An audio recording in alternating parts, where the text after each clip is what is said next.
The work that I do and how it relates to my type, actually I created the perfect job for myself. I work in IT for a petroleum organization, and I have responsibilities for change and release management, so we're talking about infrastructure management. I have a responsibility for configuration management and work management and service level management, and then IT service management across the organization. My work involves setting up processes, making sure processes are followed, and essentially running work into the environment and then out of the environment again. The work that I do and how it relates to my type, I work for the International Business Division, which belongs to Engen Petroleum Limited.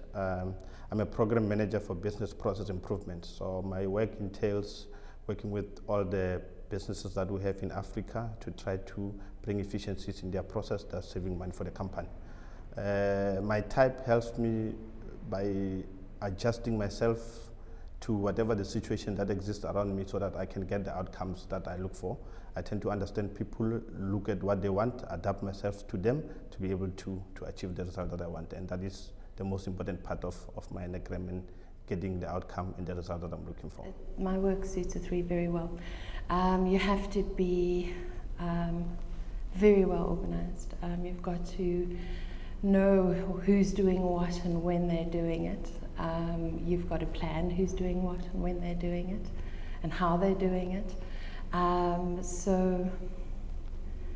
It's the ideal job. I have to have my fingers in all pies, and yeah, it keeps my busybodiness busy. As a 3, the feelings is to be rewarded for doing a good job.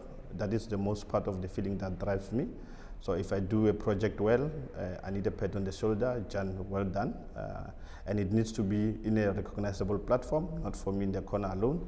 And really that drives me to go and get the outcomes and the results going. It doesn't have to be financial reward all the time. It's just the emotional part of a pat on the shoulder.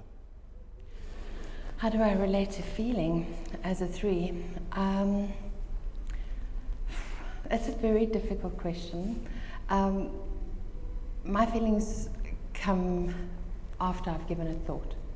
So what happens is that I'll feel something and then I'll analyze it because I want to know where it's coming from and what's caused me to feel the way I do. The thought precedes the feeling, so there's a lot of analyzing instead of just the feeling. And then once I know what it is and I have a name for it, then I can actually put it aside. Feelings are not big on my radar. It's not that I don't feel, but I'm busy doing other stuff. So the feeling is secondary almost. So yeah, I find it hard to deal with other people's feelings as well.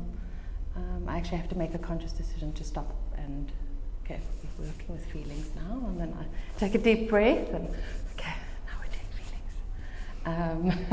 feelings.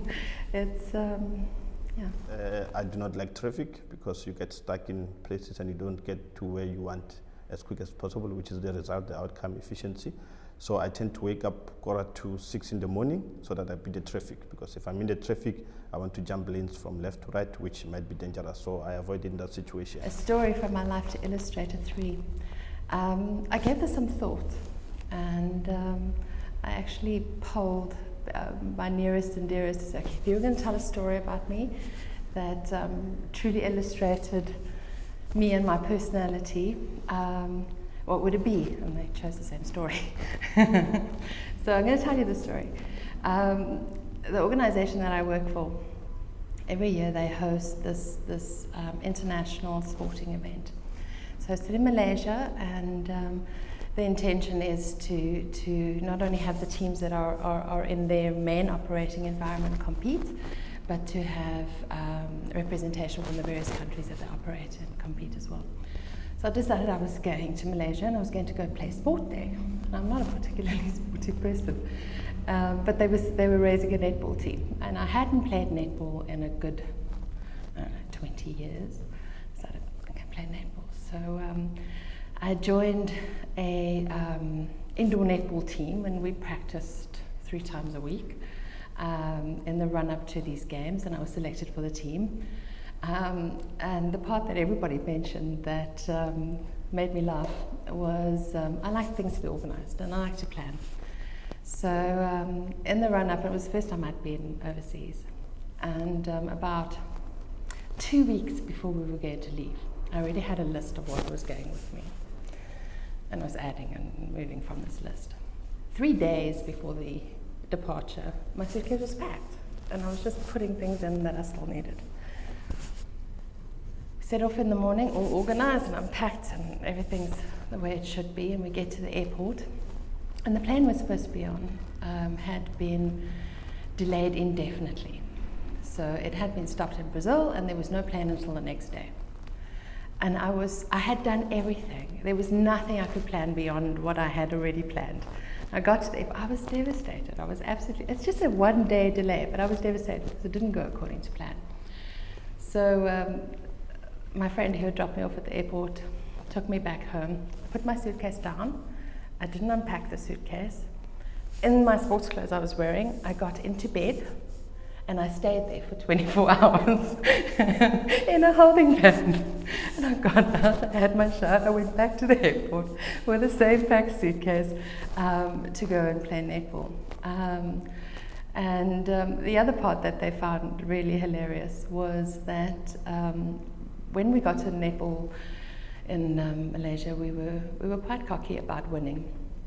Merely because in our minds, Malaysian people were really short.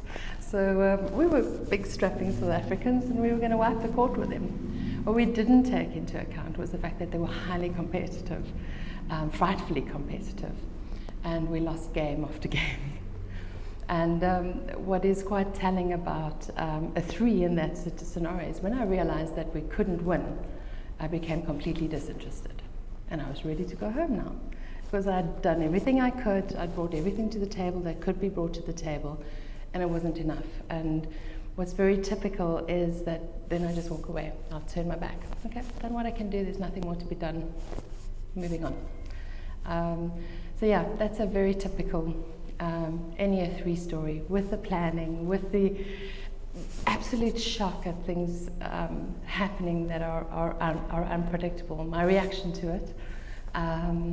And the fact that when I realized that we couldn't win, I didn't want to play anymore. Myself at work, I'm very outgoing. I socialize with a lot of people, from people who are below in my position right up to management. We had a new GM, and I just went to introduce myself to him and let him know about the program and find out about his thoughts. And yes, it was a wonderful thing. So if I need to get something done, whether it's my program or in my personal development, nothing will stop in my way. I will go and get it. I always say to myself, the worst they can do is shut the door in my face. But rather than that, there are more results that I can achieve from it. So I get my result from being more of a social person rather than highly technically driven. The underlying motivation that drives me as a 3, it's not just one thing. I think that I drive myself incredibly hard because I want to be the best at whatever I do. I want to achieve what there is to achieve. I want to be recognized as being an expert in my field. And I'm willing to put the work in. So I think if I was to analyze what lies under all of that, is a desire to be valuable, as well as the need to be necessary, to add value, to be indispensable. I am deeply dedicated, hardworking, and pushy. I push very hard. I push people around me very hard. I push my team very hard. I don't tolerate fools well. I will call you if I will call you on it if you're not doing what needs to be done. I have a nickname at work. Now, I mentioned that I'm responsible for work management, and my nickname is Workmaster. And I think that's very, very indicative. We work very hard. We also play hard. So we have a lot of fun.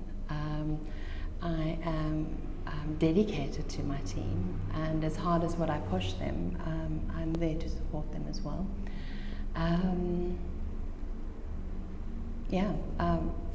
My boss loves me. My boss thinks I'm incredible because he gives me something to do. I go away and I come back when it's done. And there's nothing that he can give me that I can't do. I'm awesome, man.